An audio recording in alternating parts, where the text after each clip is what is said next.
L'idée peut-être de l'accompagnement, c'est vraiment né de l'injustice. Moi, par exemple, j'ai un oncle qui a été sans papier pendant plus de 10 ans en France et je trouvais que c'était vraiment injuste, en tout cas, de ne pas pouvoir avancer dans sa vie, de même pas pouvoir rentrer dans son pays pour voir sa famille, de ne pas voir ses enfants grandir, etc. Donc, je me suis dit, si je pouvais contribuer à aider certaines personnes à faire ça, ça pouvait changer leur vie, quoi. Donc, c'est aussi ça l'importance d'être utile, d'accompagner les gens, de pas forcément les aider. Je pense que l'aide, c'est vraiment ponctuel, alors que l'accompagnement, c'est vraiment aider quelqu'un à pouvoir après s'assumer tout seul et grandir et peut-être créer de l'emploi, créer de l'économie, etc. Donc, c'est vraiment dans cette idée-là. Donc, voilà, tout ce qui est injustice, moi, j'ai beaucoup de mal avec ça. Et souvent, en tant qu'immigré en France, on se fait beaucoup avoir, en fait. Voilà, les gens vont Euh, venir dire des termes, essayer de nous avoir, que ce soit dans les contrats, dans les heures de travail.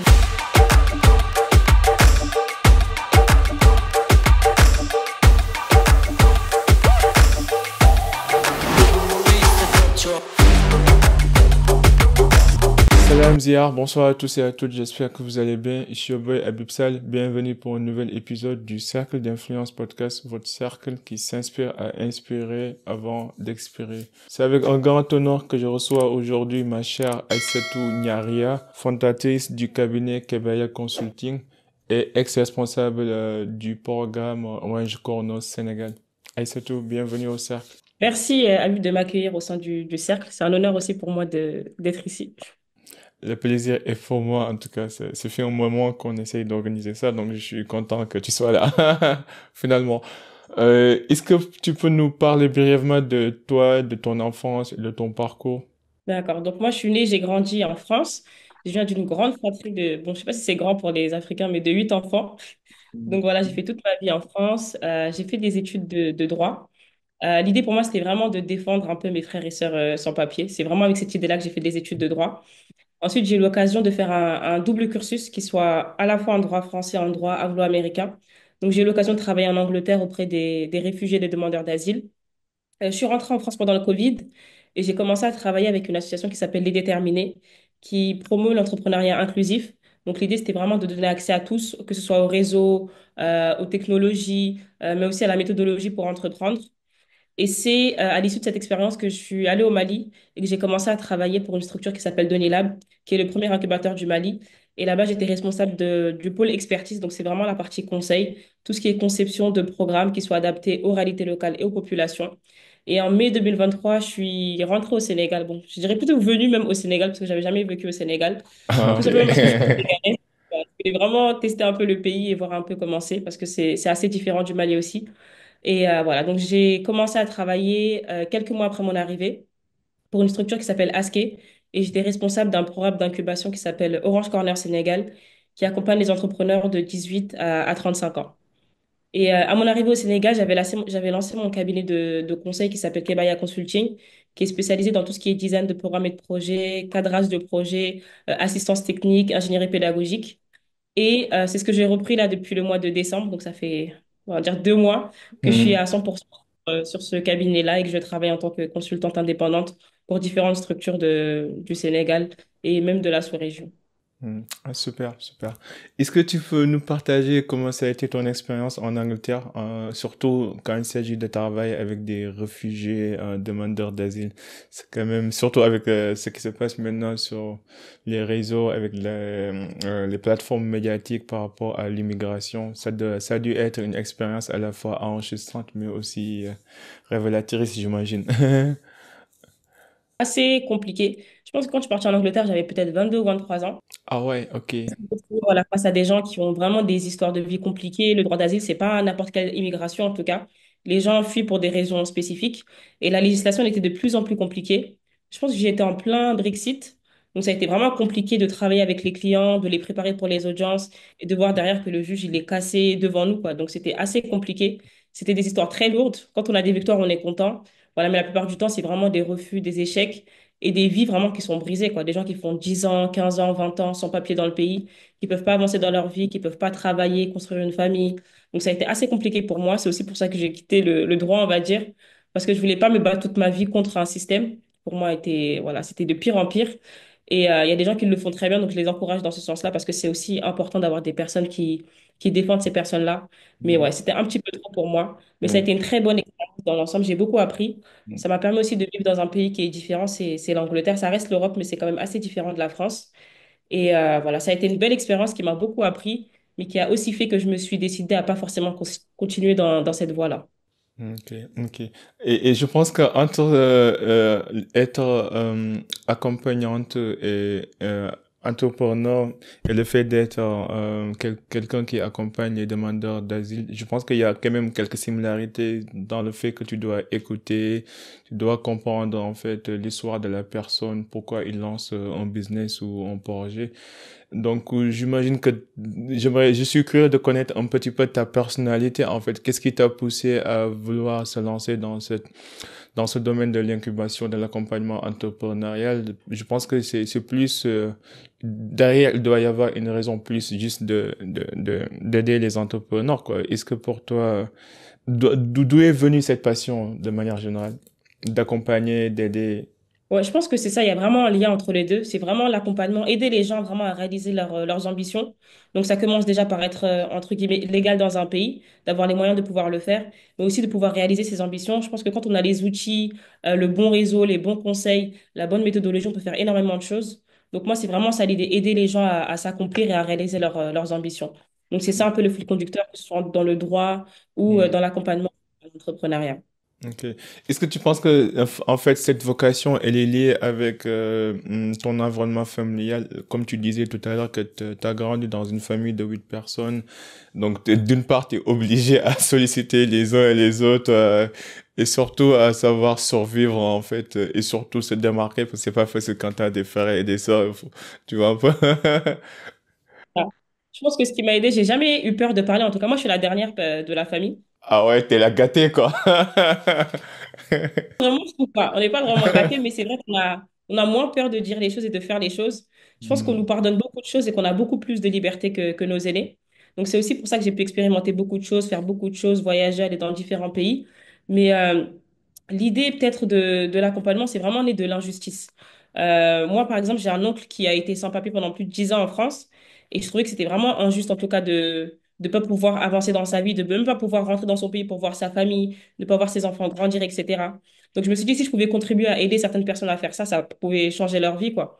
Donc, c'est aussi ça, l'importance d'être utile, d'accompagner les gens, de pas forcément les aider. Je pense que l'aide, c'est vraiment ponctuel, alors que l'accompagnement, c'est vraiment aider quelqu'un à pouvoir, après, s'assumer tout seul et grandir et peut-être créer de l'emploi, créer de l'économie, etc.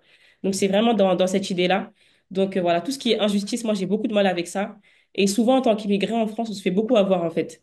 Voilà, les Ouais, gens vont ouais. venir dire des termes, essayer de nous avoir, que ce soit dans les contrats, dans les heures de travail, beaucoup de choses comme ça. Ouais, je suis Et d'accord.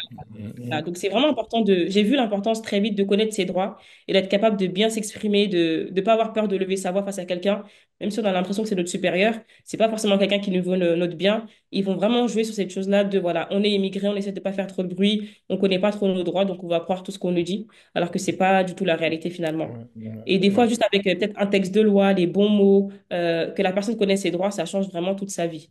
Donc, c'est vraiment cette importance-là que c'est Ouais. dans ce sens-là en tout cas, que je voulais travailler. Ouais. En tout cas, c'est une cause noble.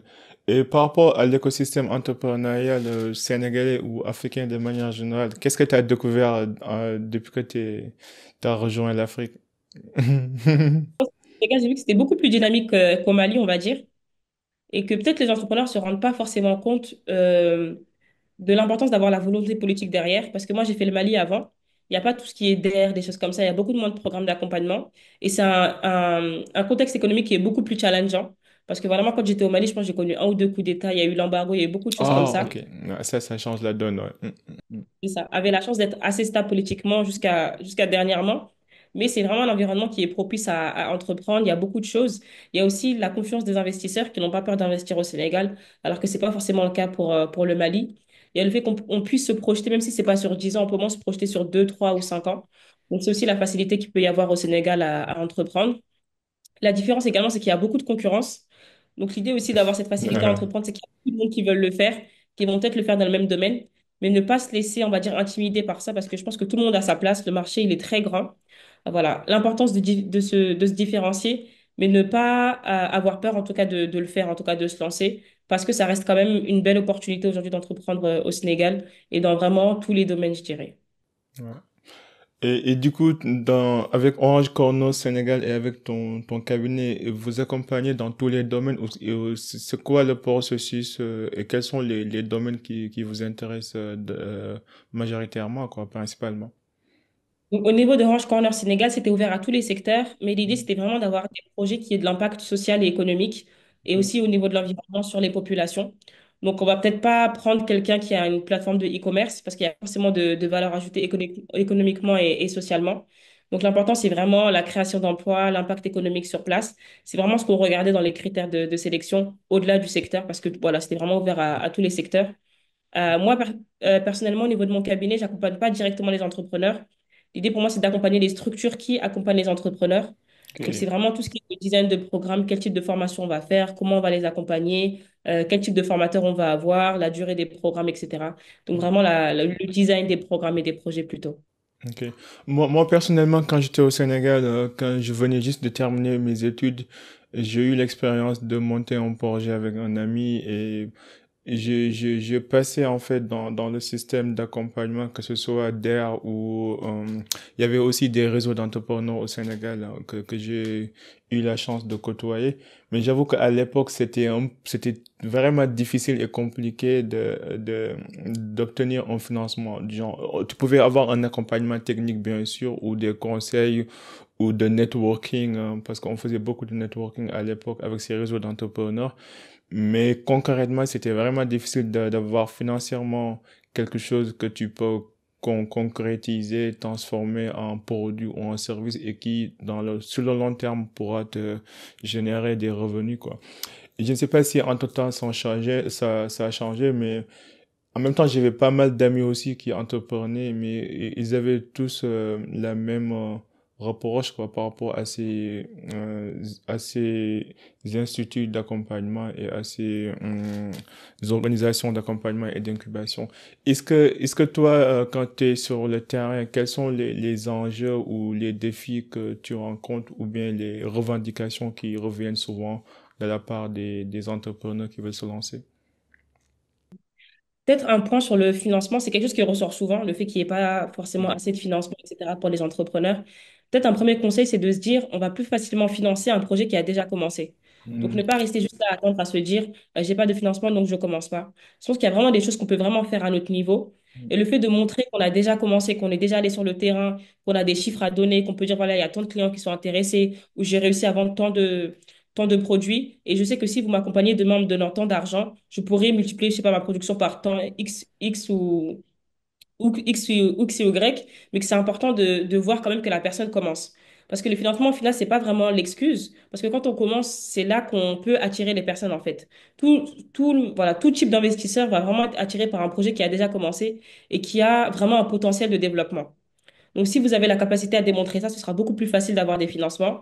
Et surtout, ça vous empêche de rester bloqué dans j'ai pas de financement, donc je ne commence pas. Mm. Donc ça, c'est peut-être le premier conseil que je peux donner.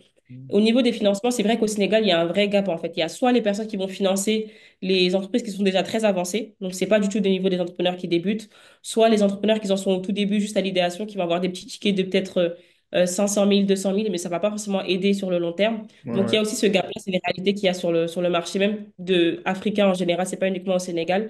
Mais voilà, le conseil que je peux donner, c'est de démarrer avec les moyens qu'on a, de tester, d'aller sur le marché, de pas avoir peur de vraiment tester, quoi, de aller dehors, parler aux gens, échanger avec les clients, démarrer et avoir quelque chose à montrer aux investisseurs, que ce soit dans les programmes ou pour les investisseurs, les business angels, etc. Et vraiment avoir des choses à montrer avant d'aller demander de l'argent. Ouais.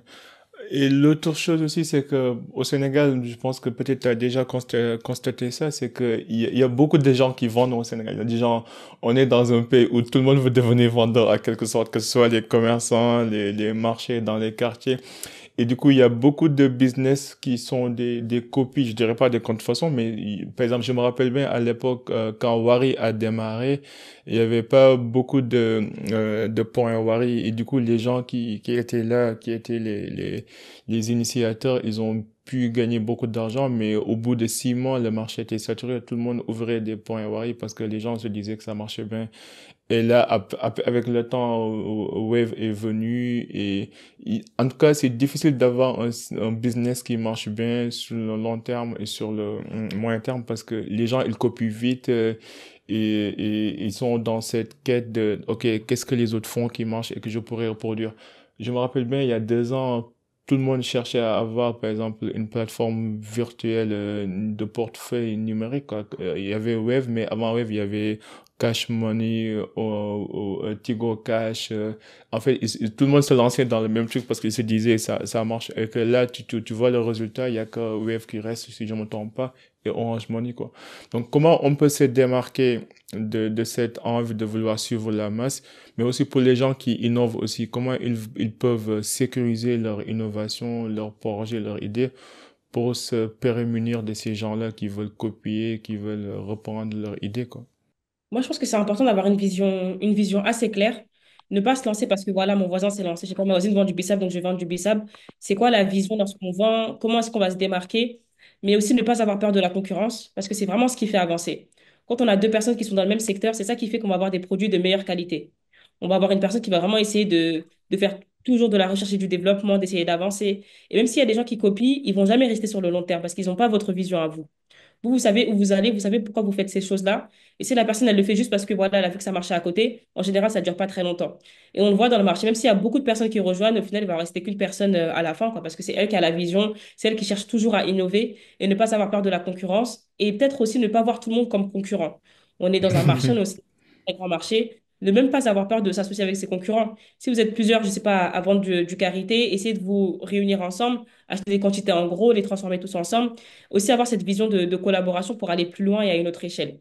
Donc, ne pas avoir peur de la concurrence, voir où on peut s'associer, mais aussi utiliser la concurrence pour s'améliorer et innover vraiment au quotidien. Ouais, ouais, ouais. Et pour les gens qui nous écoutent, surtout les entrepreneurs et les néophytes, je pense qu'il y a beaucoup de jeunes qui écoutent le podcast. J'aimerais que tu leur détailles plus ou moins ce que c'est qu'en fait les différentes phases d'accompagnement et d'incubation, et surtout sur la partie évaluation financière d'une entreprise, parce que je pense que parfois les jeunes ils comprennent pas trop ce que c'est qu'un business, ou bien ils sont émotionnellement attachés à leur produit et à leur idée, que parfois et quand quelqu'un vient avec des idées de dire que ok je vous finance et vous me donnez par exemple 10%, 20%, pour eux c'est de l'arnaque, quoi, alors que après tout c'est du business. Donc est-ce que tu peux leur expliquer un petit peu en fait le processus du début à la fin, et qu'est-ce qui est une évaluation financière équitable ou pas, quoi, et quelle approche et quelle mentalité ils devront en fait aborder ces genres de discussions avec les personnes qui sont potentiellement intéressées en tant qu'investisseurs ou en tant que quelqu'un qui veut s'associer dans leur projet. Donc, au niveau du parcours d'incubation, en général, on prend des personnes qui ont déjà démarré, donc qui ont déjà quand même un petit contact avec le marché. On ne prend pas des gens qui ont juste une idée comme ça et qui ne savent pas trop comment ils vont avancer. Donc, les premières étapes dans l'incubation, c'est vraiment de stabiliser quelle est votre vision, c'est quoi votre mission, comment est-ce que vous voulez, c'est quoi votre proposition de valeur, qu'est-ce qui vous différencie des autres projets. Donc, ça, c'est vraiment la première étape. La seconde, c'est vraiment d'aller vers les clients pour pouvoir affiner tout ça, en fait. Parce que même si vous avez une vision, vous avez la mission, vous avez la proposition de valeur, c'est en étant à la rencontre des clients que vous allez pouvoir savoir de quoi est-ce que le client a besoin. Donc, vraiment se concentrer sur le problème et pas directement la solution. Ne vous basez pas vraiment sur le produit que vous avez déjà, mais comment est-ce qu'il peut répondre au mieux aux problèmes des personnes avec qui je vais échanger, des clients que je vais aller voir, des clients que je vais aller interroger. Donc, il y a un gros travail d'étude de marché à faire. Et ça ne peut pas se faire vraiment devant l'ordinateur, hein. C'est vraiment aller sur le terrain, aller interroger les gens, poser des questions, avoir des feedbacks des clients. Donc, ça, c'est la première étape. Vraiment travailler sur ça, l'étude de marché. Ensuite, travailler aussi sur les différents services et produits qu'on peut proposer, les adapter en fonction des réponses qu'on a pu avoir de l'étude de marché. Et je pense que c'est là qu'on peut s'intéresser à tout ce qui est finance et accompagnement financier. Je pense que c'est très important de se faire accompagner dans ce sens-là et de ne pas penser qu'il faut d'abord que je sois assez évoluée pour m'intéresser à ces questions-là. Parce que souvent, les entrepreneurs, ils se retrouvent confrontés à un problème. Lorsqu'ils font face à des marchés qui peuvent être très intéressants pour eux, ils se rendent compte qu'au niveau financier, ils sont pas prêts parce qu'ils n'ont pas la traçabilité. C'est quelque chose qu'on regarde beaucoup. Depuis combien de temps est-ce que vous existez? Est-ce que vous avez des états financiers qui sont propres? Vous tenez à jour vos comptes?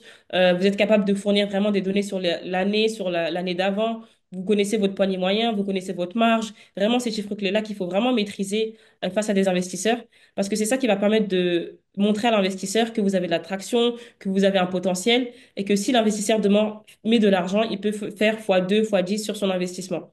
Donc, c'est vraiment d'être capable de maîtriser ces chiffres-là, que ce soit tous vos coûts, toutes vos charges, à ne vraiment pas négliger et vraiment profiter des programmes d'accompagnement dans ce sens-là. Parce que même s'il n'y a pas de financement à côté de ça, cet accompagnement technique-là, il est très précieux parce que c'est ça qui vous permet demain d'avoir accès à des meilleurs marchés.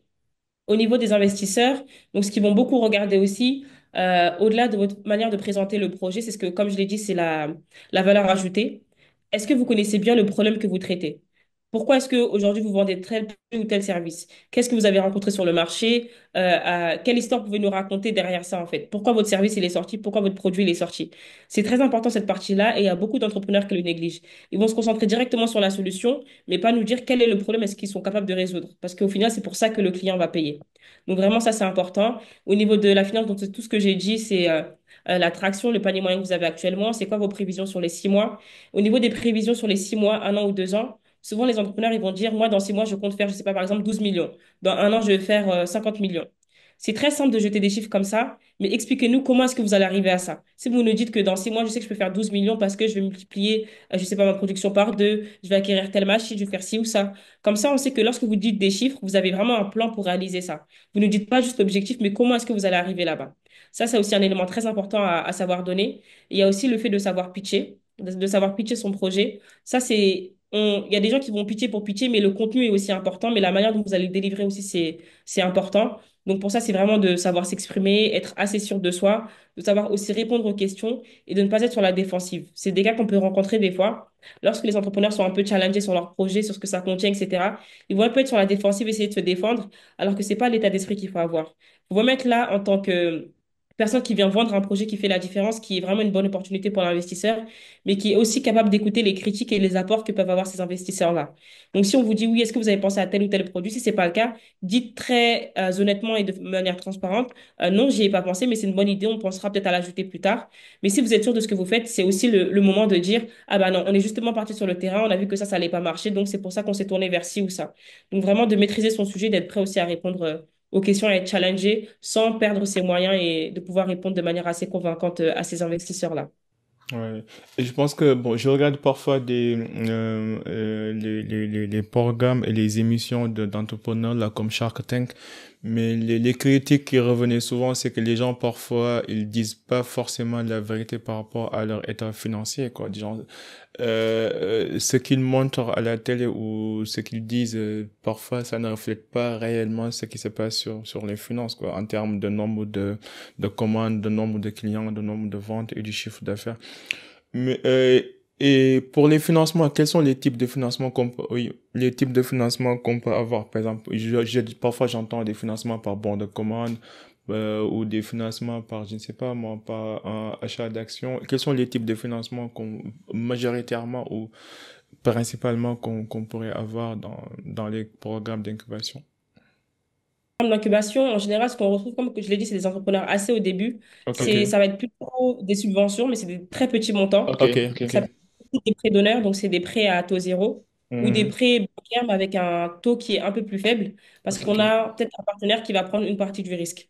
Donc c'est vraiment ce qu'on Mhm. retrouve en général dans les programmes d'incubation. Ok. Et quelle est la différence entre venture capitalists, business angels, et est-ce que les programmes d'incubation sont constitués de business angels et de venture capitalists?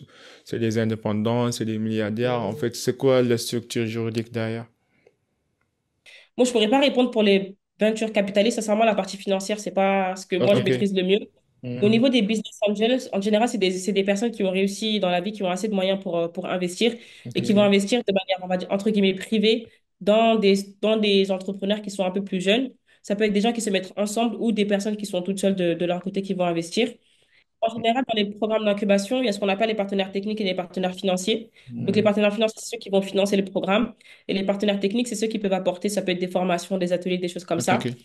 Quand on parle de partenaires financiers, c'est eux qui vont payer les formations et les ateliers. Donc ça, c'est Mhm. important parce que souvent, les entrepreneurs, ils pensent que voilà, tout est gratuit, etc. Mais toutes les personnes qui vont voir, que ce soit pour les masterclass, les formations, les ateliers, c'est des gens que nous, on paye derrière, en fait. Donc, je vais Ok. donner peut-être l'exemple du programme Orange Corner Sénégal. C'est Mhm. un programme qui est financé par le Royaume des Pays-Bas. Ok. Donc, c'est pour ça que Orange Corner, c'est le Orange des Pays-Bas, c'est pas le Orange de l'opérateur. En fait, eux, ils vont financer des programmes. Donc, le programme Orange Corner, comme je l'ai dit, il est présent dans 22 pays. Donc, dans chacun de ces pays-là, ils ont un partenaire qui va implémenter le programme dans le pays. Mm. Au niveau du Sénégal, c'était Aske Ventures, donc qui implémente le programme, qui va designer le programme, qui va faire les formations, les ateliers, le suivi d'entrepreneurs. Donc, Mm. c'est comme ça que ça se passe. Et au niveau du programme Orange Corners, sa spécificité, c'est que il est différent en fait d'un pays à l'autre. Par exemple, au Nigeria, c'est pas de l'incubation, c'est de l'accélération. Il s'adapte vraiment aux besoins qu'il va y avoir sur le marché. C'est comme ça qu'on design le programme. Ok, ok, je vois, c'est clair, c'est clair. Et au Sénégal, est-ce qu'on a beaucoup de programmes d'incubation et d'accompagnement, que ce soit sur le plan privé ou sur le plan public? Sur le plan public, je connais la DER, la délégation régionale, mais est-ce qu'il y a des sites où les gens qui nous écoutent et qui nous regardent peuvent aller se renseigner sur les différents programmes, qu'est-ce qu'ils proposent, les avantages et les inconvénients pour prendre en fait une décision par rapport à leur projet? Il y a une plateforme qui s'appelle WeComCom, qui a été développée par Concret, qui est un incubateur. Et dans cette plateforme-là, on retrouve vraiment toutes les opportunités pour les entrepreneurs. Donc, en général, ça liste vraiment tous les programmes qui existent, que ce soit de la pré-incubation, de l'incubation, de l'accélération. Après, l'autre chose à faire au-delà de cette plateforme-là, c'est vraiment de se rapprocher de toutes les structures d'accompagnement. Il y en a beaucoup au Sénégal qui existent et qui déroulent des programmes. Et en général, tout ce qui est les lancements d'appels à candidature, ils sont faits via les réseaux sociaux, que ce soit Instagram, LinkedIn ou Facebook. Donc, c'est vraiment sur les réseaux sociaux de ces structures-là. Il Ok. y en a beaucoup, donc je vais peut-être en citer de tête. Il y a Impact Hub, il y a Pitch Palabre, il y a Ignity. Donc moi, je travaille pour la structure Ignity. Il y a aussi Concret qui fait des programmes. Il y a le CETIC, il y a Jocolabs. Donc il y a vraiment plein de structures comme ça. Mais toutes ces opportunités-là, on peut les retrouver sur Wecomcom. Oui, je pense que j'ai déjà interviewé quelqu'un qui travaille sur Wicom.com. Ouais, Ah, d'accord. oui, oui, c'est super. Et l'autre question que je voulais poser aussi, c'est que ton expérience à Orange Corner Sénégal, est-ce que tu as des leçons à nous partager? Par exemple, quelles sont les tendances actuellement sur le marché au Sénégal en termes d'entrepreneuriat? Qu'est-ce qu'on peut attendre dans l'avenir sur des choses qui vont venir et qui vont changer la donne? Est-ce que tu t'es un peu, est-ce que tu as des idées à nous partager sur ça? En tout cas, dans le domaine de l'accompagnement, parce que moi, je suis plus dedans Ouais. et au niveau de Mhm, la formation. mhm. C'est vraiment tout ce qui touche autour des nouvelles technologies. Donc ça, c'est pas nouveau. Mais il y a vraiment un accent qui est mis sur l'impact durable des projets. Donc on va beaucoup regarder les objectifs de développement durable, que ce Ok. soit voilà, autour de l'environnement, des femmes ou des choses comme ça. C'est des choses sur lesquelles on fait vraiment attention et c'est sur les choses sur lesquelles c'est plus facile d'avoir des financements aussi. Donc tout ce qui Mhm. touche aux femmes, au développement durable. Il y a beaucoup d'IA aussi qui sort actuellement Oui. un peu à toutes les sauces. Donc, ne pas le faire par opportunisme. Vraiment, si vous avez un projet dans ce sens-là, c'est intéressant. Mais voilà, c'est plus ces choses-là qui sortent, tout ce qui est IA, développement durable. Il y a Mhm. beaucoup de l'agriculture aussi, mais ça tourne aussi autour du développement durable et des nouvelles technologies. Ouais. Après, au niveau de la mode, pour se démarquer un peu, il y a beaucoup de marques qui vont plus vers un mode de consommation plus durable. Donc, des tissus de meilleure qualité ou des tissus qui vont pas trop consommer, en tout cas en termes d'eau ou d'énergie. Donc, c'est aussi ces choses-là qui sont intéressantes en termes d'investissement. Oui. Ouais, et ça, je suis d'accord. Surtout sur le plan environnemental, je pense que il y a vraiment une vocation mondiale à lancer des projets qui sont durables, quoi, sur le plan économique, social, mais aussi environnemental. Et surtout l'intelligence artificielle aussi, ça vient souvent sur les réseaux, quoi. Je pense qu'il y a beaucoup de projets qui tournent autour de LMM, là, les Learn Language Models, les Large Language Models, quoi, de l'intelligence artificielle, les augmented realities, ainsi de suite. Maintenant, toi, de ton côté, en fait, avec ton cabinet, donc là, tu vas réactiver le cabinet, est-ce que tu vous faites des formes, c'est déjà assez ça, quoi. Est-ce que tu fais des formations ou des séminaires, c'est ça, non? Je suis plus dans... En fait, comme je l'ai dit, je travaille plus avec les structures. Ok, Donc, je vais ok. les aider dans l'implémentation des programmes. Par exemple, s'ils Mhm, démarrent, comment bien mhm, cadrer le programme, former les mhm, équipes. Je suis mhm, aussi dans les des projets. Donc, la mhm. réponse aux appels d'offres, c'est la partie technique et financière que je peux gérer pour les projets. Il y a Ok, aussi, comme je l'ai dit, le fait de former les équipes. En termes de formation, dans tout ce qui est entrepreneuriat, c'est pas forcément ma spécialité. ok. Vraiment former les entrepreneurs. Je pense qu'il y a des gens qui sont vraiment Mhm, experts dans ça. Il y a vraiment beaucoup de coachs, de formateurs entrepreneuriat. Mais je pense que c'est un métier qui est assez complexe et qui est très important de très bien maîtriser, en tout cas pour moi, pour Mm. vraiment donner de la valeur ajoutée aux entrepreneurs. Mm. Donc moi, dans tout ce qui est entrepreneuriat, je serai plus dans la formation au pitch. Donc c'est vraiment une formation que je fais assez souvent. Mm. Il y a aussi la formation pour les ressources humaines des entrepreneurs et tout ce qui est atelier de co-développement. En Ouais. fait, c'est quelque chose qu'on néglige un peu, mais qui est très important, de voir comment des entrepreneurs peuvent être ensemble, partager les bonnes pratiques, s'aider mutuellement à résoudre des problèmes. On voit que c'est très efficace et que ça leur permet vraiment d'avancer, de réseauter, de créer des collaborations et des choses comme ça. Donc, c'est ça que je fais au niveau du Ok, cabinet. super, super. J'ai demandé à à quelques followers sur les réseaux, en fait, s'ils ont des questions à poser. Mais bon, j'ai juste deux. La première, c'était par rapport aux importations, surtout sur les produits naturels sénégalais, par exemple. Parce que moi, j'ai fait l'agroalimentaire, génie chimique, et j'avais pas mal de camarades de classe qui ont lancé des business de production de produits ou de boissons naturelles, quoi, traditionnelles, que ce soit les jus de bissap, les jus de bouille. Et ils avaient l'intention de les exporter en dehors du Sénégal, quoi. Sauf que parfois, bon, la notion de normaux et de régulation internationale, ça vient quand tu cherches à exporter des produits, que ce soit sur le plan agroalimentaire, il y a les normes comme ISO 22000, il y a aussi des bonnes pratiques à respecter et tout. Il y a aussi les tarifs douaniers, et ainsi de suite. Est-ce que sur ce point-là, est-ce que tu as des conseils sur comment on mieux se préparer face à l'exportation ou l'importation des produits locaux sénégalais? Et est-ce que aussi le Sénégal, il valorise vraiment les made in Sénégal? Parce que j'ai beaucoup d'amis qui galèrent avec ça. Je pense que peut-être qu'ils commencent à s'y intéresser trop tard, en fait. Comme je l'ai dit, il y a des choses qu'on commence dès le début, on ne pense pas tout de suite à l'après. Donc, tout ce qu'on va faire après, ça se prépare assez tôt et ne pas hésiter à se rapprocher de tout ce qui est comment on dit, les confédérations, les choses comme ça, des gens qui travaillent déjà ensemble, en fait.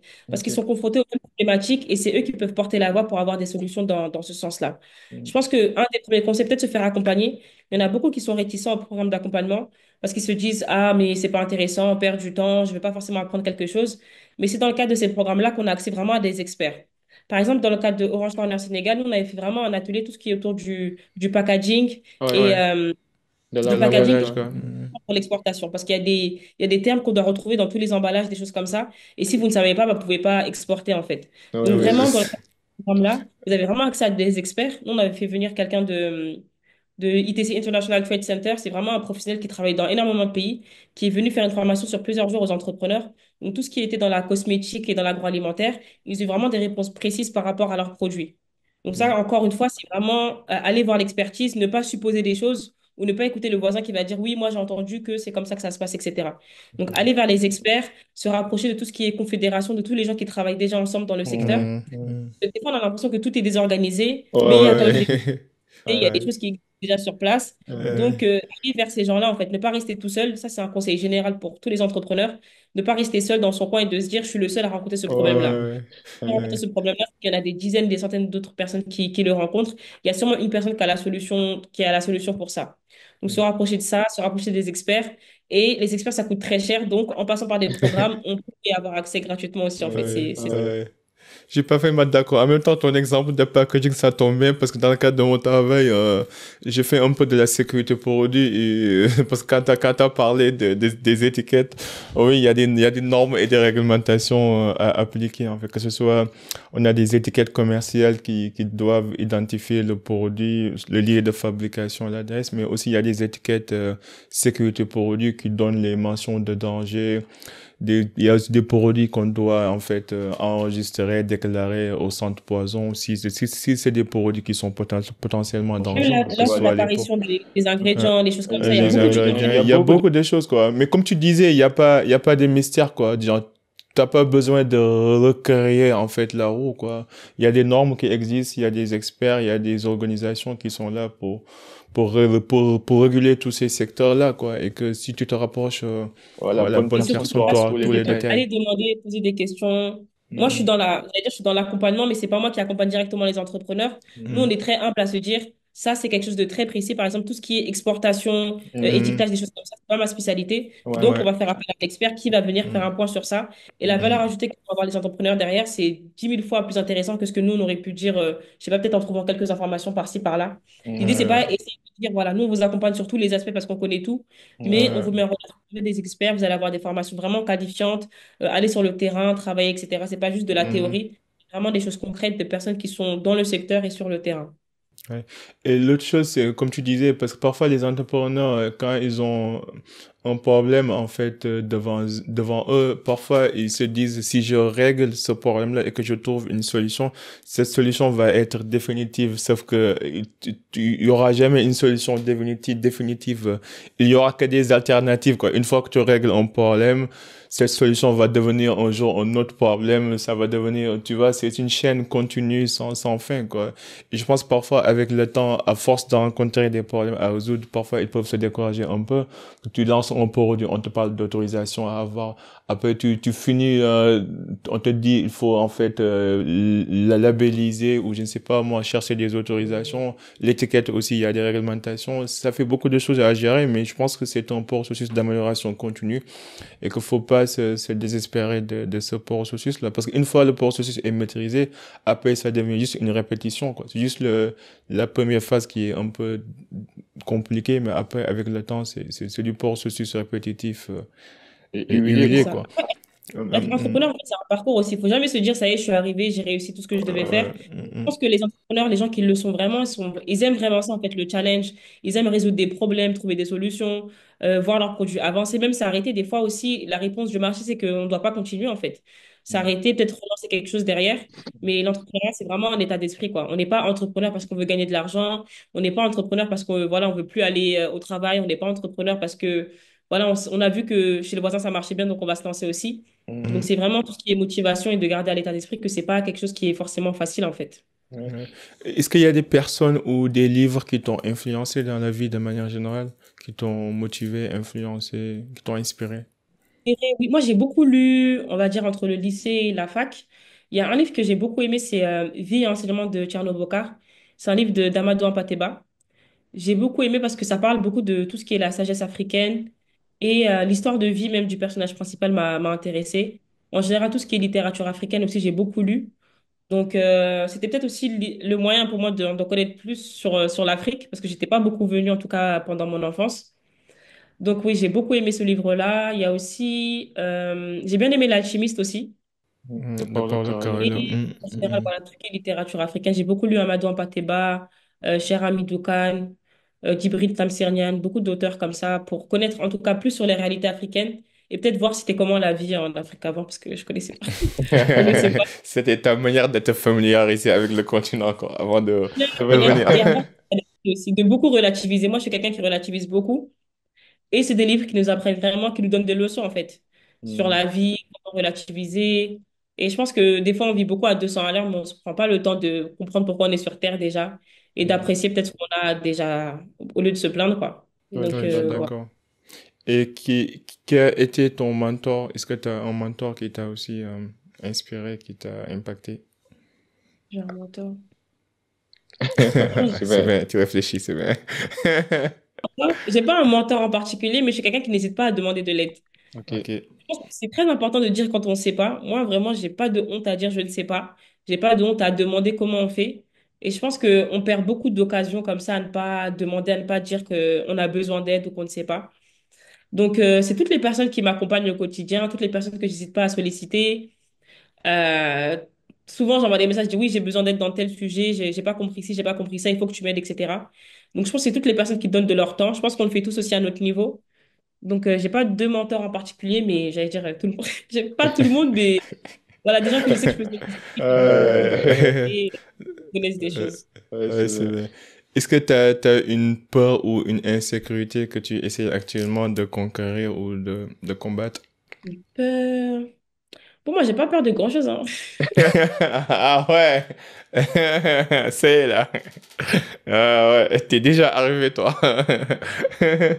Moi, je suis pas arrivée, mais en fait, j'ai pris beaucoup de risques dans ma vie parce que j'aime Mais c'est bien vrai aussi. que je serais curieux, je serais curieux d'entendre ton ton, ton, ton adaptation, en fait, quand t'as changé de pays? Comment ça a été? Parce que ça n'a pas dû être facile pour toi, quoi. C'était pas facile, mais après, j'aime bien parce que je suis quelqu'un qui n'a pas vraiment la routine. Par exemple, j'ai quitté la France avant de signer mon CDI, donc j'ai jamais été en CDI à temps plein, prendre le métro tous les jours. Ça, c'est quelque chose que j'ai très vite vu que ouais, c'était pas vraiment pour moi. C'était pas forcément très raisonnable de le faire, mais ça m'a pas fait peur. Donc, quand je suis partie au Mali, en fait, je suis partie au Mali parce que j'ai ma sœur qui a été affectée là-bas pour le travail. Mhm. Donc, je l'avais juste accompagnée pour s'installer, j'étais revenue. Et puis après, je me suis dit que finalement, j'ai pas envie de rester plus longtemps en France, en fait. Je pense que comme tout le monde, je m'étais dit, je vais rester peut-être 5 ans, je vais faire des économies, je vais avoir de l'expérience, ensuite je pars. Mais quand je suis arrivée en France, j'allais continuer. Je me suis dit, en fait, ça sert à rien d'attendre, quoi. Et puis, peut-être qu'on va mourir demain, quoi. Et il y a aussi cette notion de pas vivre en attendant. Il y a beaucoup de personnes qui vivent en attendant de se dire, peut-être, voilà, là, je suis là en attendant parce que je sais que demain, je vais faire ça. Ça aussi, c'est pas quelque chose que je voulais faire. Donc, quand je suis partie au Mali, même si c'est compliqué de s'adapter, je garde toujours ça en tête que finalement, c'est mon choix et que même si je me mange un mur devant moi, bah, c'est mon mur, quoi. Ouais, ouais. Au moins, ouais, c'est ton choix de mur, quoi. C'est pas un mur qu'on t'a imposé ou qu'on t'a forcé, quoi. Et Mhm. vraiment, jusqu'ici, alhamdoulilah, j'ai pas eu de grands problèmes. Quand je suis arrivée au Mali, j'ai trouvé du travail assez facilement. J'avais même le choix dans le droit ou dans l'accompagnement. Et j'ai eu la chance de tomber sur une très, très bonne entreprise avec un patron qui m'a fait vraiment confiance dès le début. Plus confiance que moi-même, je me faisais confiance, on va dire. Quand je suis arrivée, il m'a mis à la tête d'un pôle qui n'existait même pas. Il m'a donné du travail que j'avais jamais fait. Et vraiment, avec toute l'assurance, il me dit, ah, c'est tout, tiens, tu vas gérer ci, tu vas gérer ça, tu vas t'occuper de ci, de ça. Il y avait des équipes sur place, c'était pas du tout un domaine. Déjà, je changeais de pays. Le secteur, je connaissais, mais c'était encore un autre poste. Et il y a aussi le fait que c'était que des Maliens, en fait, dans la boîte. J'étais, entre guillemets, la seule étrangère. Mais de voir aussi qu'il me faisait confiance comme ça et de voir que moi aussi, ça m'animait d'être un peu. C'était dangereux. Moi, j'aime bien quand c'est dangereux. Je comprends pourquoi t'as pas peur. J'ai aimé parce que voilà, je pense qu'on apprend beaucoup, on se rend pas compte des Ouais. capacités qu'on peut avoir. C'est Mhm. vraiment quand on est jeté dans l'eau comme ça qu'on se rend compte que ah, je suis capable de faire ci, je suis capable de faire ça. Aussi le fait de découvrir beaucoup de choses, je connaissais pas du tout le Mali, je connaissais pas l'Afrique même en général. Donc, de vivre dans un nouveau pays, de poser beaucoup de questions. Jusqu'à la fin, je me disais, Aïssatou, tu poses trop de questions, mais je comprenais pas en fait ce qui se passait. Beaucoup de choses dans le pays, je demandais, m'intéresser aussi à mes collègues, voir un peu comment ils vivaient. J'aime beaucoup aussi échanger avec les gens pour voir un peu leur rapport au monde, pourquoi ils font ce qu'ils font, d'où ils viennent, Mhm. les différentes Mhm. cultures. Il y a beaucoup d'ethnies ou de choses culturelles qu'on connaît pas. Donc, j'ai appris beaucoup au Mali dans ce sens-là. Et j'ai beaucoup aimé, en tout cas. Donc, c'était pas, je trouve pas que c'était dur, en tout cas pour le Mali. J'ai fait ouais, environ 2 ans là-bas. Et vraiment, quand j'ai quitté, j'étais très bien. J'avais pas de raison de partir, à part que j'étais sénégalaise. Donc, je voulais Ouais. tester le Sénégal. Je Ouais. pense que quand je suis arrivée au Sénégal, c'était un peu plus compliqué. Déjà, les Sénégalais, bon, je suis désolée de dire, hein, mais c'est un peu plus des escrocs que les Maliens. Vraiment, ça, c'est ma réalité. Vraiment, c'est Ah ouais. pas tout le monde, Ok. mais en tout cas, à Dakar, Non, mais je c'est des comprends. Moi, j'ai des amis aussi rapatres qui sont venus à Dakar, mais oui, il y a beaucoup d'histoires qui reviennent les parfois. gens de Dakar. En tout cas, à Dakar, déjà, c'était beaucoup moins honnête. Là, on parle de Dakar, on parle pas des autres régions, mais en tout cas, Voilà, on Dakar, parle de il y Dakar, a beaucoup de mon d'escrocs, expérience quoi. personnelle, voilà, Mhm. de quelqu'un qui s'adapte très facilement, qui n'a pas de souci avec les gens. Mais là, Dakar, c'était compliqué. Et je pense qu'aussi le fait que je m'installais, que je devais prendre un appartement, meubler, il y a beaucoup de choses qui font que je devais beaucoup interagir avec les gens. Ouais, et à chaque fois, tu te faisais avoir, quoi. Etc. Après, j'essayais quand même de pas me faire avoir, mais il y avait beaucoup de mauvaise foi. Et des gens qui n'ont pas peur de Dieu, quoi. Bon, je suis désolée de dire ça. Non, mais c'est vrai, mais je pense que ça, on n'en disconvient pas, c'est qu'au Sénégal, quand les gens sentent que toi, t'es une étrangère ou t'es pas local, ils vont faire tout en fait, pour profiter de toi, quoi. Financièrement, ils vont te taxer cher, même les taxis, quoi. Même les taxis, les restaurants. Après, le cadre, il est beau, il y a la mer, donc je pouvais pas, je me plains pas non plus, mais ça a été plus compliqué, en tout cas, l'adaptation. Et aussi le fait que j'avais plus de confiance en termes de travail et que voilà, les salaires, ils suivaient pas forcément. J'ai passé beaucoup d'entretiens quand je suis arrivée, mais je me suis pas engagée rapidement parce que voilà, je me disais que financièrement, c'était pas forcément intéressant pour moi. Donc, je continue à faire une petite mission à côté. Et ouais, c'est beaucoup d'escrocs, hein. Non, mais sérieusement, je suis de ça, on n'en disconvient pas. Après, je généralise pas, mais même moi, quand j'ai un ami qui vient à Dakar, je lui dis, faut jamais aller au marché seul, quoi. Faut toujours partir au marché avec un local, C'est le sinon tu marché, vas te faire c'est le avoir. côté touristique. Mais quand c'est Euh, l'installation, c'est vraiment l'appartement, c'est des plus gros enjeux, on va dire. l'appartement, les meubles, tout en fait, vraiment comprendre comment ça se passe. Mais j'espère que tu avais une famille là-bas qui t'accompagne, non? Qui t'aidait, Hein? hein? Pas sur Dakar, donc c'était Pas aussi sur la Pas sur Dakar. difficulté. Dakar. Ah, c'est ça, ça c'est ça, je comprends alors. Je pense que si tu avais quelqu'un de confiance Ou un ou un membre de membre de Après, si, famille il y qui avait quand était même des là, personnes qui étaient ici. Moi, je fais partie d'une organisation qui s'appelle Ripat Africa OK. ok. et qui promeut l'investissement et l'installation en Afrique. Donc, on est Mhm, Mhm, des membres comme ça partout en Afrique et en mhm, France. Donc, il y avait mhm. quelques membres qui étaient présents sur place. Donc, c'était aussi intéressant d'avoir leur retour. Mais c'est pas des gens qu'on va solliciter tout le temps ou qui Ouais, sont à ouais. ouais, notre ouais. disposition. Non, mais je pense que, ouais. Je pense que ça aurait été plus facile si tu avais un membre de la famille ou quelqu'un. Quand je suis arrivée en même temps qu'une amie. Donc, on a OK. Ok. vécu ensemble pendant un an. Après, je suis partie. Mais OK. ça a été plus simple, en tout cas, d'être à deux. Parce que même si on avait les mêmes problèmes, on était confrontés aux choses ensemble, en fait. Donc, ça allait. Mhm. Après, je suis pas quelqu'un qui se prend la tête ou qui va avoir une mauvaise journée parce que, voilà, et je me suis fait avoir par quelqu'un ou parce que quelqu'un était désagréable ou quoi. Donc, ça aussi, c'est ma personnalité qui fait que, voilà, c'est pas, je m'en fiche, quoi. La journée, elle continue. Il y a Ouais. personne qui meurt à la fin de la journée. Je pense Mhm. que pour quelqu'un qui prend vraiment les choses à cœur, entre guillemets, qui est aigri, j'aimais bien embêter ma copine, je disais qu'elle était aigrie. Parce que ça sert à rien de se disputer avec le chauffeur de taxi, quoi. Le monsieur, il va d'un point A à un point B. Même Ouais. s'il crie tout seul dans son taxi, il faut le laisser crier, quoi. Arriver à la destination, tu payes et la journée, elle est finie, quoi. Mais je pense que Ouais. c'est important de vous dire, ne soyez pas aigri, ne prenez pas les choses à cœur. Pensez au soleil et à la mer, ça peut calmer tout le monde. Et à la limite, Ouais. ça va passer, ça va aller. Mais peut-être, ouais, Ouais, Ah, c'était ça. ça, peut-être ça. la différence. C'est plus Mhm. facile de s'intégrer au Mali que de s'intégrer au Sénégal. Après, il y a aussi la barrière de la langue. Donc, moi, je suis des Tinidjaranké. OK. Ok, Tu Donc, je tu parles comprends pas parles pas Wolof pas. Wolof alors, alors, quoi. quoi. Je parle Mhm. pas Wolof, mais alors qu'au Mali, je comprenais le Bambara et je pouvais le parler un peu. Ouais. Ouais. Au Sénégal, c'était assez différent, mais bon, j'arrivais un peu à bluffer, donc ça passait un peu. Ouais. Non, Et je à Non, côté de non, ça, mais. il y a des gens bienveillants. Il y a des gens qui vont se dire, ah, elle vient d'arriver, etc., qui vont vraiment être là pour nous aider, nous donner des conseils. Moi, je sais qu'au début, quand je cherchais du travail, j'avais sollicité certaines personnes. Et il y en a même s'ils me proposaient du travail que je ne travaillais pas forcément avec eux.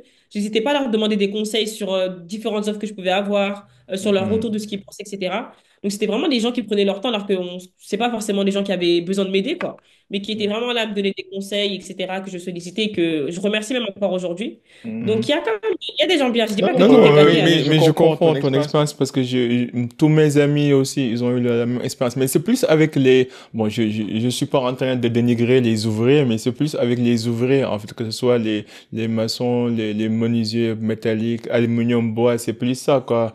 Parce que quand il s'agit d'acheter des fournitures, ouais, c'est ça, quoi. Ou bien les commerçants qui sont dans les marchés, c'est plus ça. Mais dans la vie de tous les jours, que ce soit au travail, que ce soit dans les quartiers, les gens, ils sont bienveillants, ils sont super gentils. Mais quand il s'agit de faire, en fait, d'échanger ou de demander un service ou de payer pour un produit ou pour une fourniture, surtout avec les ouvriers, à laisse tomber. Même nous, là, les locaux qui sont en train de construire, qui ont des projets, on se fait arnaquer, quoi. Imagine pour quelqu'un qui vient de venir. Donc Ça, c'est ça, c'est vraiment vraiment, selon Vraiment, c'est et leur. il faut demander, hein. Je pense qu'il ne faut pas rester dans son coin, même dans ça, là. Poser Mhm. les questions aux gens, demander c'est quoi les prix, essayer de savoir, quoi. Ouais. Mais en tout cas, je trouve que tu es vraiment courageuse, quoi. Déjà, partir à Londres, en Angleterre pour travailler avec des réfugiés, ensuite aller au Mali, au Sénégal, se mettre volontairement dans des situations, je dirais pas dangereuses, mais au moins sortir de ta zone de confort. Il paraît que t'aimes pas être dans ta zone de confort, quoi. Mais parce que c'est plus intéressant, c'est plus drôle. C'est plus drôle quand on est potes. C'est de danser entre, entre la ligne de danger, quoi. C'est quand même plus intéressant et excitant. Et juste quelques questions avant qu'on boucle, en fait. Est-ce que tu as connu un échec particulier qui t'a marqué et qu'est-ce que tu as appris de cet échec? Le permis, ça m'a marqué. Moi, c'est vraiment. En fait, moi, je suis quelqu'un, j'ai jamais redoublé. Alhamdoulilah, jamais redoublé du tout du premier coup, quoi. Donc, ça s'est bien passé globalement. Et la seule chose que j'ai payée, c'était le permis, parce que le permis, ça coûte très cher. Les études, Ouais. alhamdoulilah, j'ai pas eu à payer parce que j'étais boursière. Mais quand j'ai commencé à payer le permis, ça coûtait très cher. Je pense que l'heure, c'était 55 euros. Ouais, c'est Ouais, c'est cher en cher en France. France, le permis. T'aurais dû faire ça au Sénégal. Ça te coûterait, t'es même pas obligé d'aller faire l'examen de Je conduite. pense que j'ai entre deux plombs, c'est ça, non? Parce que j'étais partie, ouais, j'avais eu énormément investi, je l'ai raté la première fois. Bon, déjà, c'était un échec, je me suis dit, bon, peut-être c'est le stress, etc. En fait, il y avait le stress de l'examen, mais aussi le stress de l'argent. Parce que quand je dis ça coûte cher, là, vraiment, c'est des 1 000 € qui sortent comme ça. Non, ça m'a traumatisé. J'ai raté le permis 4 fois. Oh, Oh, wow. wow. C'était des erreurs bêtes, quoi. En fait, dès que je montais dans la voiture, on dirait que mon cerveau, il s'éteignait. Je pense à toutes les heures que j'ai déjà fait, je pensais à l'argent. Et quand je commençais, je faisais n'importe quoi à chaque fois. Et la dernière fois, Ouais. alhamdoulilah, je l'ai eu. Mais ça m'a Ok, marqué parce que super. c'est pas possible en fait. Moi, je peux pas rater autant de fois. Et surtout tout l'argent qui partait. Moi, pour moi, l'argent, c'était pour faire des Toi, vacances. tu mets l'argent là. C'est le 10e fois que tu prononces le mot argent. Ça m'a marqué parce que j'ai perdu trop d'argent dans le permis. Et que moi, à l'époque, j'économisais que pour aller en vacances. Donc, quand je Ouais. perdais de l'argent, je me disais, ah là, c'est des vacances en moins. Ou tu vois, c'est des opportunités de vacances en moins, quoi. Donc, Euh, vraiment, le permis, ça m'a marqué pour l'argent que j'ai perdu dedans et pour le nombre de fois que je l'ai raté. Et quand je l'ai eu, j'étais très contente, alhamdoulilah, j'ai pas conduit très longtemps. Et ça m'a marqué aussi parce que j'ai pas accepté de pas l'avoir. Donc, j'ai conduit sans permis. C'est pas bien, ne hmm. faites pas ça. Pendant un an et demi sans permis, j'avais dit tant pis pour eux, moi je le passe pas, je vais conduire quand même. Mais après, je l'ai passé parce que dans tous les cas, il faut être en règle, quoi. Donc, c'est pas bien, ne faites pas ce que j'ai fait. Mais Ouais, c'est un c'est échec ça. qui m'a marqué. Après, est-ce que j'ai d'autres échecs qui m'ont marqué? Sincèrement, de tête, là, je vois pas. Alhamdulillah, jusqu'ici, je vois Ok, pas. super. Et quelle est la suite pour toi dans les prochaines années, en fait? Tu te vois où dans 5 ans, dans 10 ans? C'est quoi la vision? Dans 5 ans, je me vois au Sénégal normalement, hein, s'il n'y a pas encore trop d'escrocs. Normalement, je suis. Normalement, je suis bien. Euh, Ah Normalement, je suis ouais. bien. oh, apparemment, les escorts étant traumatisés hein, pour de vrai. Il y a des Sénégalais bien, hein, faut pas attraper ma veste là-bas. Il y a des Sénégalais très bien, machallah. Je pense que quand l'épisode va sortir, t'auras pas mal de commentaires, en tout cas. Les gens vont venir te chercher, là. Et ne t'arrête de disco, non. Non, non, faut pas en vouloir, là. Faut pas en vouloir. Normalement, je le vois. Parce que franchement, au-delà de tout ça, ça n'a pas de prix d'avoir un aussi beau cadre de vie. D'avoir du soleil toute l'année, d'avoir la Ouais, c'est mer, cool. Dakar, il est Dakar, il est beau, ouais. beau, ouais. je sais pas, sortir manger du poisson devant la plage. En fait, c'est des choses qu'on fait pas. Je me rends compte de la valeur, en tout cas, et de la richesse que c'est. Parce que j'ai quand même vécu et travaillé en France et qu'il n'y avait pas tout ça, en fait. Même si Dakar, c'est très cher pour rien, Ouais, il y Ouais, a c'est quand même cher. ce beau cadre. Et je pense aussi d'évoluer en Afrique. Bon, pour parler clairement, d'être avec des Noirs aussi, c'est bien, quoi, d'évoluer avec des gens qui nous ressemblent, etc. Je pense que c'est aussi important d'être quelque part où on est quand même chez nous. Même si on me dit que je suis pas sénégalaise souvent, mais Non, non, t'es sénégalaise, là. On t'adopte. donc ça fait plaisir d'être là et de voir que je suis encore là, en fait, parce que je sais qu'il y en a beaucoup qui sont venus et qui sont repartis. C'est pas facile non plus de venir s'installer. Donc, pour l'instant, je suis là, en tout cas, dans les 5 prochaines, 5 10. Non, mais Inch'Allah, je suis là toute ma vie, hein. Je suis là. Et l'idée, c'est de développer Kebaya. Donc là, je fais de la consultance pour les structures, d'affiner tout ça, de peut-être grandir, recruter, mais vraiment rester dans ça. Mais le plus important pour moi, ce sera vraiment de rester aligné en tout cas. L'éthique, c'est très important pour moi, Ouais, je suis de vraiment d'accord. rester aligné avec mes valeurs, faire toujours des choses que j'aime, avoir toujours un peu de risque, ce côté dangereux là, qui m'anime moi et qui Ah. fait des choses. Donc rester dans ça, ne jamais m'inscrire dans une routine où voilà, du lundi au vendredi, je fais la même chose mais continuer à faire des choses que j'aime, d'évoluer, d'avoir un minimum d'impact. Mais je pense que avant de pouvoir bien accompagner les gens, il faut déjà être bien soi-même. C'est très important avant de vouloir sauver le monde, de se sauver toi-même déjà. Donc vraiment être aligné dans ce que je fais, de continuer à aimer ce que je fais et de pas me laisser entre guillemets pervertir par les opportunités qu'il peut y avoir ou des choses comme ça. Donc c'est Ah. ça la vie pour la Non, vie mais même, hein. c'est une belle vision. C'est une belle vision. Et la dernière question, c'est quelle influence aimerais-tu laisser dans ce monde? Quelle influence j'aimerais laisser dans ce monde? J'aimerais laisser une influence positive mais peut-être laisser des outils. Pas forcément quelque chose de tout près, mais des outils qui vont permettre aux gens soit de s'améliorer, soit d'avoir accès à plus d'opportunités. Ouais, ouais. En tout cas, je le souhaite, hein. Je sais qu'on se connaît pas, c'est la première fois qu'on se voit, on s'est écrit depuis quelque temps, mais d'après ce que je vois, tu m'as l'air d'être quelqu'un de bien. Donc, je te souhaite le meilleur au monde avec le cabinet Kebaya. J'espère que les escorts vont arrêter de t'escorquer Et que et tu que Plus vas, tu quoi, vas, hein, mais elle a beaucoup à redonner tu à vas, nous, tu vas, Sénégalais. ouais, et que tu vas te sentir plus à l'aise à Dakar et que les opportunités Par contre, vont non, vraiment, je s'ouvrir. suis très à l'aise.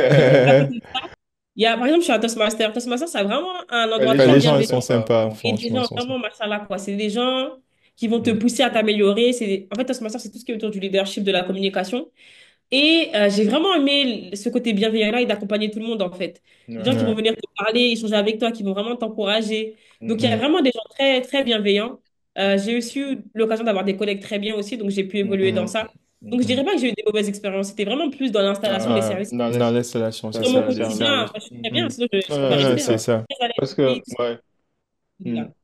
Non, je suis d'accord. Surtout Dakar Créole. Donc, on va faire une petite publicité là, entre parenthèses, pour Dakar Créole Tosumassor, parce que tous les deux, on est passé par ce club. C'est un club de prise de parole en public, de communication et de leadership. Donc, si vous êtes intéressé, vous allez sur les réseaux Dakar Créole Tosumassor. Vous pouvez y aller là-bas pour pratiquer votre prise de parole en public. Et nous, tous les deux, on est des purs produits de ce club-là. En tout cas, Aïssatou, c'est vraiment ce fut un honneur. Je ne sais pas si tu as un dernier mot ou quelque chose que j'ai oublié d'aborder durant le podcast, hein, mais bon, tu peux dire tout ce que tu veux là, si tu as des projets ou des programmes ou peu importe, ou un dernier mot. Bon courage, hein, la vie, c'est pas facile. Hein. Mais ça vaut le coup de la vivre. Vraiment, moi, je dirais, faites pas, ne vivez pas en attendant. Vivez maintenant. Prenez des risques dans la vie, c'est toujours intéressant. Après, je suis consciente que tout le monde a ses réalités. Peut-être que là, quand je parle, ils vont se dire, ça peut paraître facile, elle dit ça parce qu'elle a ci, ça, ou elle a fait ci, ça. Mais moi, je viens pas forcément d'une famille très riche ou de gens qui avaient fait la même chose que moi avant moi. Voilà, j'ai pas des frères et sœurs qui ont fait, j'allais dire, entre guillemets, n'importe quoi comme moi, genre changer de pays comme ça, changer de travail, etc. Mais je pense que c'est important de faire ce qu'on aime faire et ce qu'on veut faire, tant qu'on ne fait pas du mal aux autres. Faut vraiment qu'on s'autorise aussi à vivre des expériences comme ça. Et c'est des expériences, quoi, ça va jamais. Tant que ça ne nous tue pas, en tout cas, vaut mieux les prendre et apprendre. Et c'est comme ça qu'on grandit et qu'on évolue. Mais Ouais. avoir aussi toujours un bon état d'esprit. Avoir aussi le bon soupçon envers les gens. Je pense que c'est important de ne pas toujours voir le mal partout ou de se dire que la personne, elle a fait ci parce qu'elle est méchante ou qu'elle est comme ça. Mais essayer de trouver des excuses aux gens et la vie, elle n'est pas facile et c'est ce qui fait qu'on peut rencontrer des gens un peu compliqués, mais ne pas se prendre la tête et de se dire qu'à la fin de la journée, on vit déjà, alhamdoulilah, quoi. On mange Ouais. bien, on dort Ouais. au C'est vrai. Tu es parfaitement d'accord. Ça ira. Tout va bien se passer. Sinon, c'est pas encore la fin. Dieu est grand.